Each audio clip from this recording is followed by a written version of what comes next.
everybody and welcome to my channel. My name's Emma and I make weekly art videos.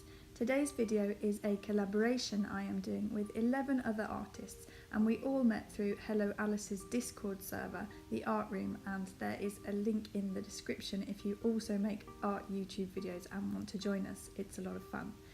The theme for these pieces is Aether elements, of which there are 12.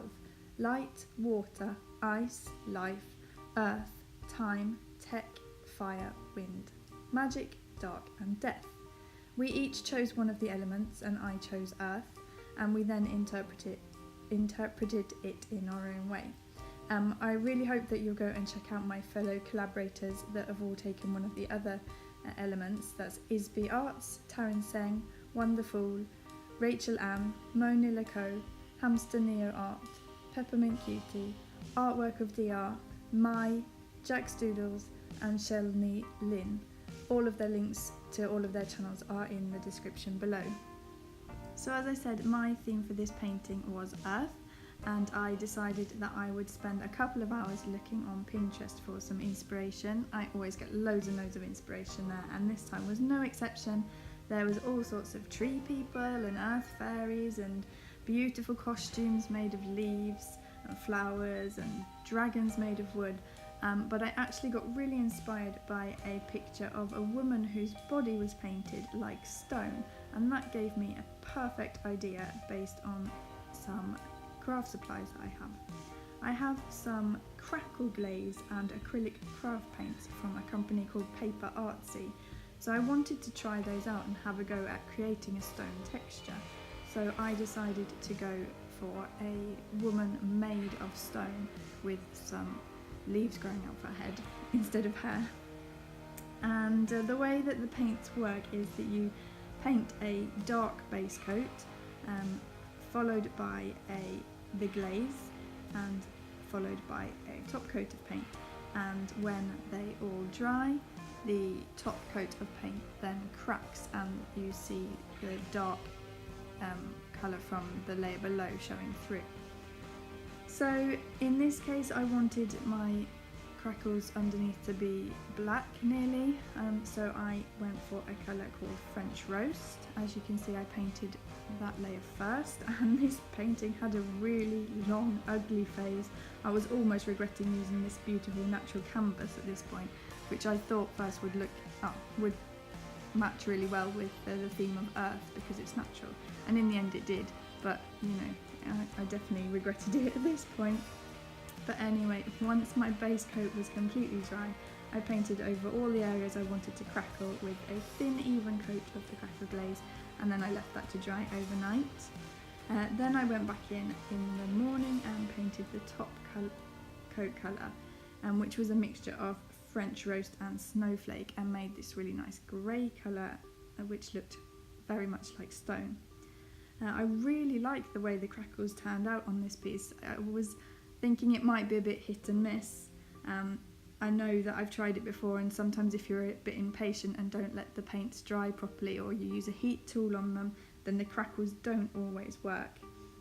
But I was really impressed with this piece, that my crackles turned out exactly as I wanted them to do.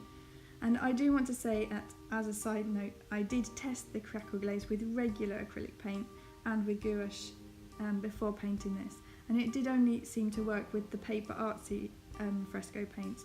I'm not entirely sure why, but I guess it's the way they've been formulated. It's one brand and they've tried to make them all work together. And I'm not entirely sure how light fast these paints are either, because they are craft paints, but I really liked the effect that I got from them anyway, so I'm pleased with the outcome. This was my first time using acrylics in a long time, around 4 or 5 years I think, and I was reminded why I enjoy using them so much when I painted this piece. They are quick drying, they're easy to blend, and you can paint over your mistakes a lot easier than you can do with, say, watercolours, and you also have a lot more control over where the paints go and how they blend, which is really good. They do of course have their downsides. I spend a lot longer on pieces because I spend more time rendering and blending and painting over, This piece took around 6 hours over the course of 3 days. Plus I also always seem to add lots of leaves, which I hate painting, so I don't know why I do it.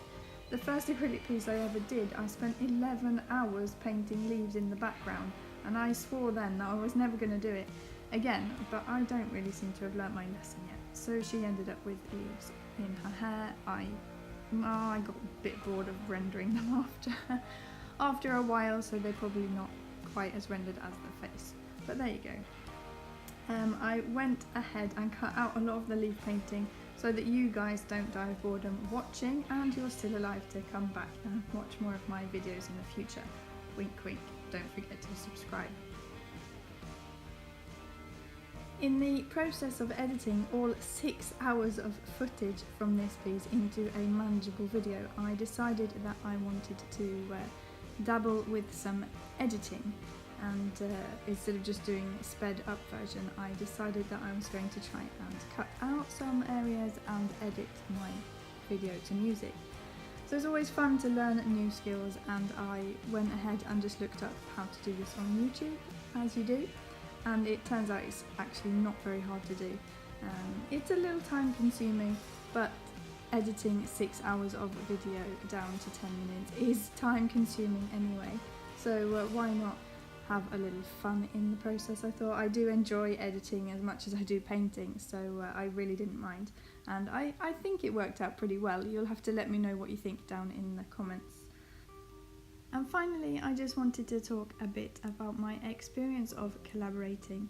As I said, this is my first time doing a collaboration, and especially doing a collaboration with 11 other people. I was a little skeptical about whether this would work, if somebody would forget or if someone would pull out, but it has actually been a really, really positive experience.